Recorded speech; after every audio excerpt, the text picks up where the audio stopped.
तो दोस्तों, पवन सिंह का एक नया गाना आप सभी के बीच में आने वाला है, जिस गाने का नाम है शंकरा। इस गाने को रिलीज किया जाएगा 18 तारीख को सुबह 9 बजे आरडी म्यूजिक एस रिकॉर्ड्स के यूट्यूब चैनल पर। लेकिन इस गाने को यूट्यूब पर आने से पहले हम इस गाने को सुने हैं। और हाँ, एक बात और आप सभी को बता दें कि गाना वायरल नहीं हुआ है।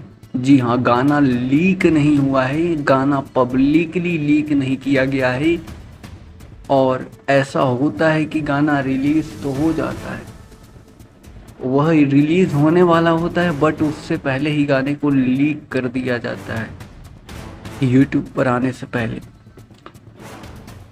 और आपको बता दें, इस गाने को सुना है, गाना काफ़ी ज़्यादा अच्छा है और इस गाने में आप अच्छे तरीके से फील ले सकते हैं, गजब तरीके से। बाकी कुछ यही जानकारियाँ निकल कर आ रही थी।